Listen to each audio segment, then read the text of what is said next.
नमस्कार दोस्तों, बिहार में विधानसभा के चुनाव होने हैं। ये चुनावी साल है।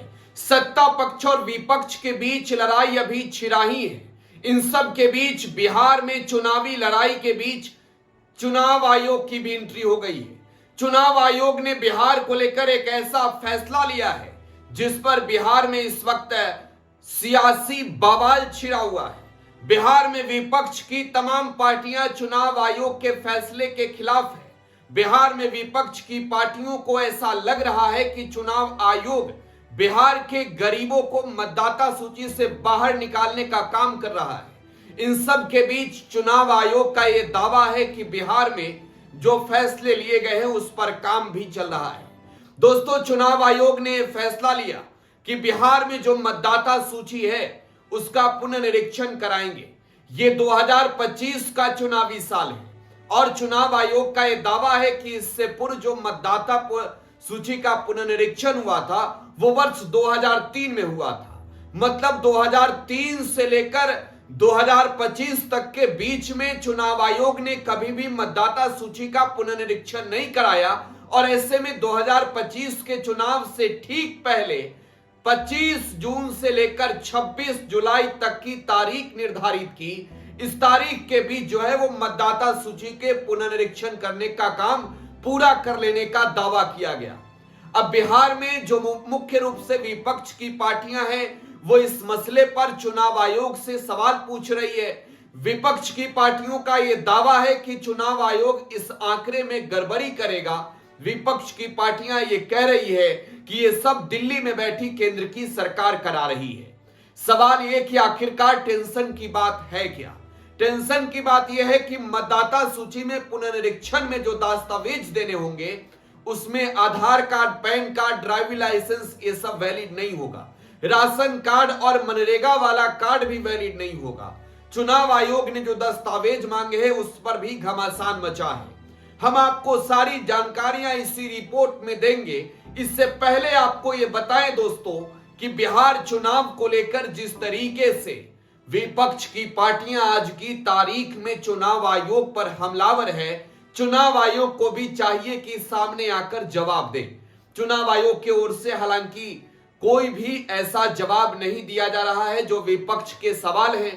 अब सवाल क्या है पहले यह भी समझ लेते हैं और आपको यह भी बताएंगे कि तेजस्वी यादव हो या फिर बिहार में कांग्रेस के नेता या मुकेश सहनी हो या फिर बिहार में लेफ्ट के नेता दीपांकर भट्टाचार्य सहित तमाम वो नेता या फिर ओवैसी की पार्टी के नेता, तमाम नेताओं को ऐसा क्यों लग रहा है कि इस मतदाता पुनर्निरीक्षण में गड़बड़ी होगी, धांधली होगी और जो बिहार के गरीब तबके के लोग हैं इनके नाम मतदाता सूची से काट दिए जाएंगे।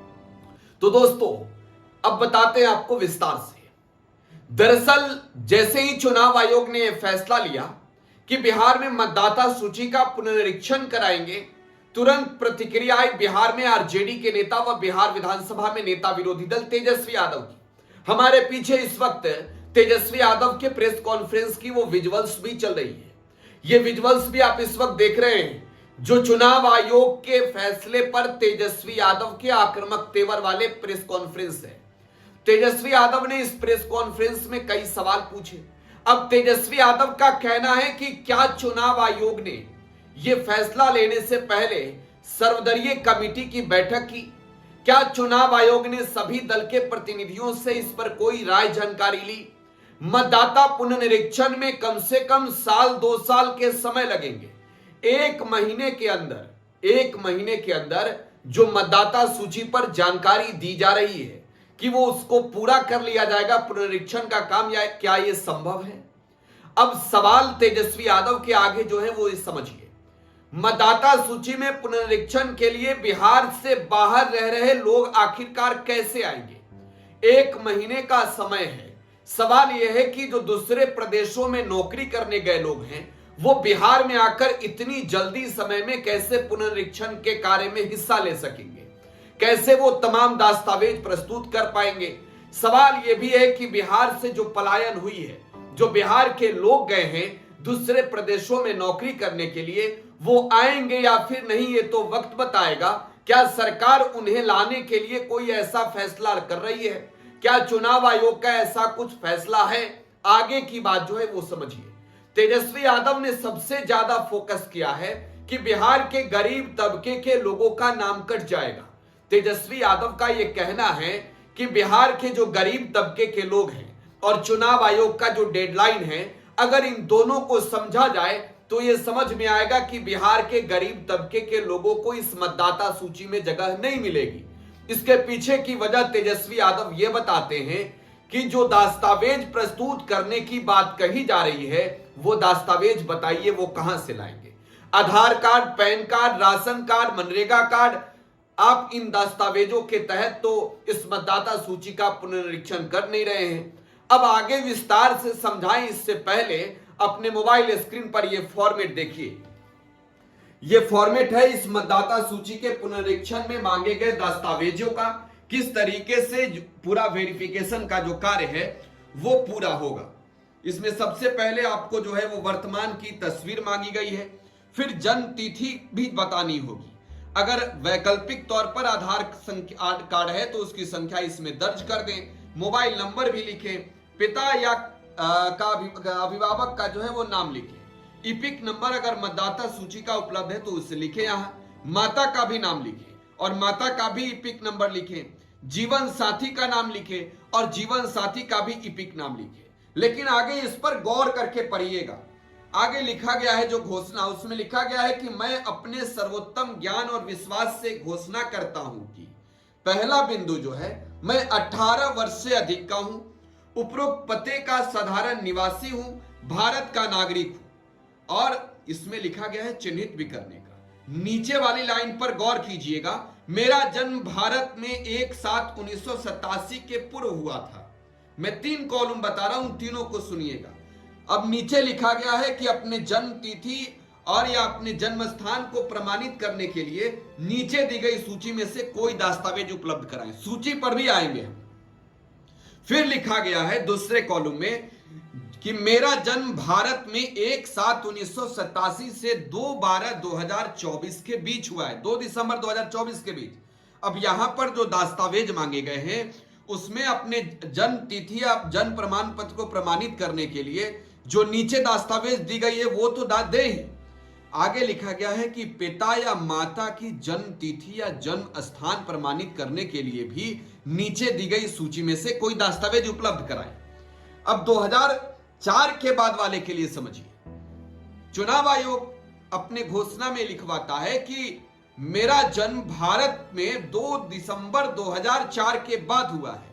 अपने जन्म प्रमाण पत्र और जन्म स्थान को प्रमाणित करने के लिए तो दस्तावेज देना ही है। पिता के जन्म और जन्म प्रमाण स्थान को भी प्रमाणित करने के लिए जगह देना है। माता के भी जन्म तिथि और जन्म स्थान को प्रमाणित करने के लिए जगह देना है। अगर यदि माता या पिता में से कोई भारतीय नहीं है तो अपने जन्म के समय के उनके वैध पासपोर्ट और वीजा की एक प्रति उपलब्ध कराएं।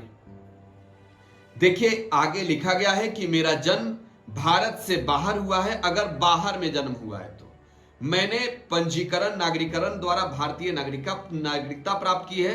अगर नागरिकता पंजीयन कराया है आपने, अगर भारत में दूसरे जगह के हैं तो।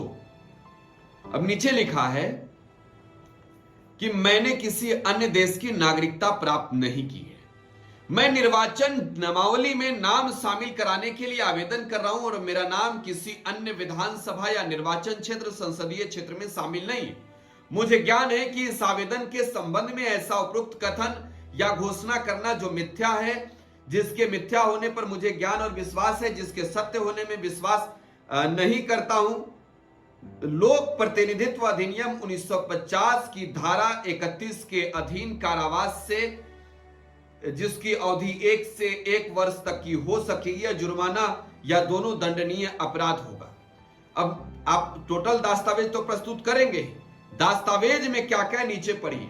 घोषणा के समर्थन में प्रस्तुत किए जाने वाले दस्तावेजों की सांकेतिक संपूर्ण नहीं सूची हो तो स्वयं पिता और माता के लिए अलग अलग स्व अभिप्रमाणित दस्तावेज प्रस्तुत किए जाएं, सिवाय जहां अर्हता तिथि 1/1/2003 के आधार पर बिहार की निर्वाचन नियमावली का दौरान उपयोग किया गया हो वो अपने आप में प्राप्त दस्तावेज माना जाएगा। पहला दस्तावेज क्या है? केंद्र, राज्य या पीयूसी के नियमित कर्मचारी पेंशन भोगी को निर्गत कोई पहचान पत्र या पेंशन भुगतान के आदेश। दूसरा यह है कि सरकार या स्थानीय प्राधिकरण, बैंक, डाकघर, एलआईसी, पीएसयू द्वारा भारत में 1/7/1987 से पूर्व निर्गत किया गया कोई भी पहचान पत्र, प्रमाण पत्र, दस्तावेज। तीसरा है सक्षम प्राधिकार द्वारा निर्गत जन्म प्रमाण पत्र। अब जरा सोचिए कि ये 97, 87, 2003, 2000 ये उतने वक्त का कहां से मिलेगा? मान्यता प्राप्त बोर्ड, विश्वविद्यालय के द्वारा निर्गत मैट्रिकुलेशन या शैक्षणिक प्रमाण पत्र, सक्षम राज्य प्राधिकार द्वारा निर्गत अस्थायी निवास प्रमाण पत्र, वन अधिकार प्रमाण पत्र, सक्षम प्राधिकार द्वारा निर्गत ओबीसी, एससी, एसटी या कोई भी जाति प्रमाण पत्र। राष्ट्रीय नागरिक रजिस्टर जहां यह उपलब्ध हो वहां के लिए है। राज्य या स्थानीय प्राधिकारों के द्वारा तैयार किया गया पारिवारिक रजिस्टर या सरकार का कोई भी भूमि, मकान अगर आपको आवंटित हुआ है तब। ये चुनाव आयोग का वो फॉर्मेट है जिस फॉर्मेट को आपको भरना होगा इस मतदाता पुनर्निरीक्षण के कार्य में। अब जरा ये समझिए कि जो दस्तावेज इसमें मांगे जा रहे हैं चुनाव आयोग के द्वारा, ये दस्तावेज बिहार में कितने लोगों के पास होगा? अगर बिहार में जो दस्तावेज मांगे जा रहे हैं, बिहार के लोगों की अगर हालत आज की तारीख में अगर सरकारों के नजर में भी हो तो यह समझा जाना चाहिए कि बिहार में आज की तारीख में जो दलित समुदाय के लोग हैं वो इस तय डेडलाइन के पहले के कितने दस्तावेजों की अर्हता को पूरा करते हैं, ये सवाल है। और यही वजह है कि तेजस्वी यादव हो या फिर विपक्ष की तमाम पार्टियों के नेता, असदुद्दीन ओवैसी जैसे नेता ने कहा कि चुनाव आयोग जो है वो ये कहीं ना कहीं सीधे तौर पर तो नहीं लेकिन पीछे से एनआरसी का काम कर रही है। चुनाव आयोग का भी कहना है कि बिहार में जो फर्जी वोटर है उन्हें हटाना है। अब सवाल यह है कि क्या इससे ये आंकड़े स्पष्ट होंगे?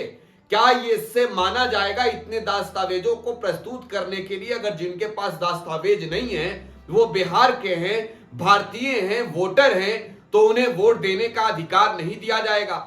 ये सवाल इस वजह से भी है कि बिहार की जो जनता है वो इस बात को लेकर पूर्व से कभी इस बात पर विचार भी नहीं कर पाई थी। तो 1 महीने का समय चुनाव आयोग ने अपने अधिकारियों को दिया है, लेकिन जिन लोगों के पास दस्तावेज नहीं है उनके लिए क्या विकल्प है, चुनाव आयोग को यह भी बतानी चाहिए। खैर, आपको क्या लगता है अपनी प्रतिक्रिया कमेंट बॉक्स में छोड़ जाइएगा। फिलहाल आप टुडे बिहार न्यूज के साथ बने रहें। धन्यवाद।